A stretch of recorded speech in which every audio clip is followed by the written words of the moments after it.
اهلا وسهلا بيكم في حلقة جديدة من قناة سينما اونلاين. حلقة النهاردة هتكون تريلر رياكشن جديدة، والفيلم اللي هنعمل رياكشن للتريلر بتاعته النهاردة هو مستر اكس. قبل بس ما نخش في الحلقة ياريت تعملوا لايك وتشاركوا الحلقة في كل مكان، ولو انتوا لسه مشتركتوش في القناة انزلوا دلوقتي اشتركوا ويلا بينا نخش في الحلقة.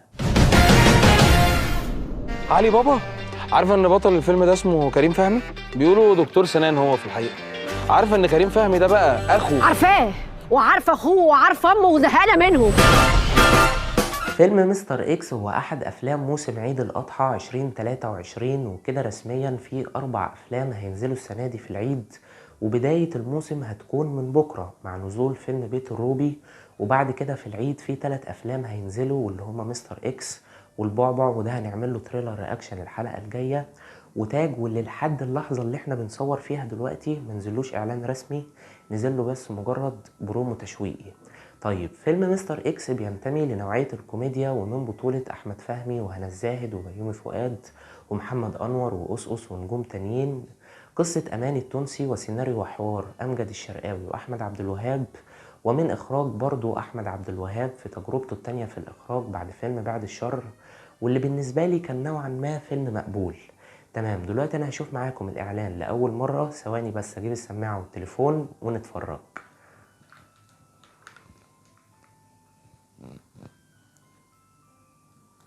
ها جاهزين؟ 1 2 3. أعز ما يملك الرجل حريتنا. احنا مش بس مهمتنا ان احنا نطلق الرجاله من مراتاتنا، طلعني يا حافي يا ابن الحلال. احنا هدفنا الاكبر ان الرجاله ما يرجعوش للجواز تاني. مستر اكس، عايز تطلق مراتك؟ بتصبحني بعلق وبتنسيني بعلق. انت متاكد ان ده بيج رامي؟ لا ده كده بيج ماك. انت طلبت تقابل مستر اكس؟ أنا متجوز أجمل وأشطر وأحلى ممثلة في اليونان. لا تلمسها ولا تخليها تلمسها، احرمها. ما تجيب بق يا باشا. تفتكر هيقدر يقاومها؟ ده انا قاعد هنا ومش قادر اقاومها. ايه ده؟ انت قلعت البنطلون يا جابي؟ حبيبي اسال على طيبه عزيز العقاد وانت تعرف انت بتكلم مين. دلكت كريستيانو مثلا؟ وميسي. دلكت كريستيانو وميسي؟ طب خلي بالك بقى عشان عمرو ورده بيلعب هنا. عمرو ورده؟ اختياراتي مدمرة حياتي حياتي، اختياراتي مدمرة حياتي كده ليه؟ اختياراتي مدمرة حياتي حياتي، اختياراتي مدمرة حياتي. هل مستر اكس وصل للعالميه؟ انا المفروض كنت جاي انام جنبك انتي. ارتحت يا مهزأ؟ وانت عايز مني ايه بالظبط؟ ها؟ اكمل كلامي ولا غور في داهيه؟ لا غور في داهيه. اتهجم عليا ونقرني. نهرك؟ هو انا مربي بغبغان ولا مربي باسم سمره؟ انت راجل موسيقار مشهور، غير كده انت بالنسبه لها شبشب.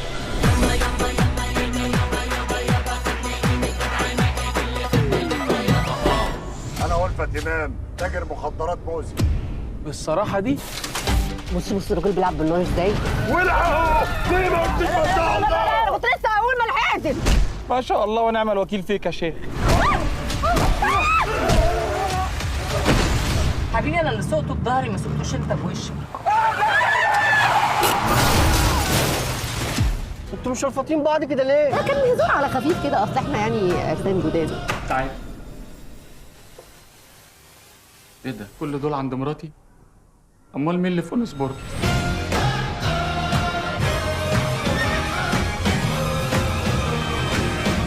ابغض الحلال. أبغض الحلال. علي بابا، عارفه ان بطل الفيلم ده اسمه كريم فهمي؟ بيقولوا دكتور سنان هو في الحقيقه. عارفه ان كريم فهمي ده بقى اخو؟ عارفاه وعارفه اخوه وعارفه امه وزهقانه منهم.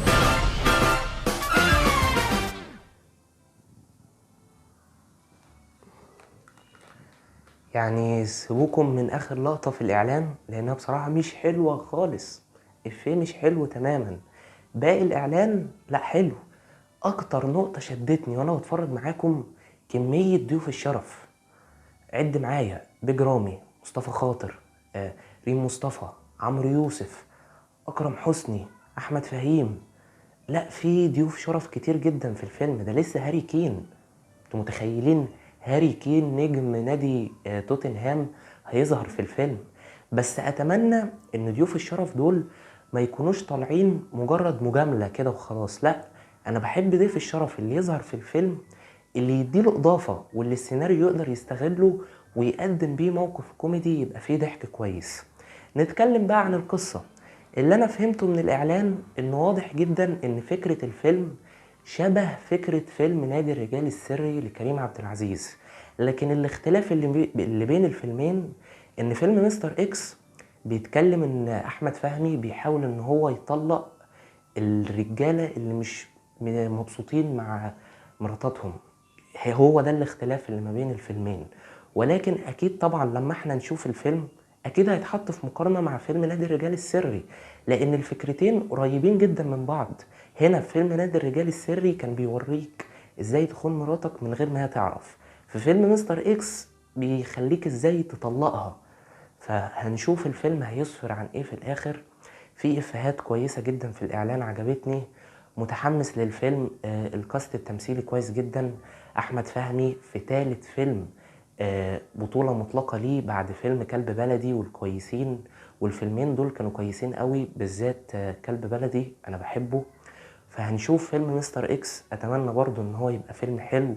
على مستوى الاخراج احمد عبد الوهاب في تجربته التانية في الاخراج وتجربته الاولى في التأليف، هنشوف هيعمل ايه مع امجد الشرقاوي. على مستوى الاخراج فانا متفائل.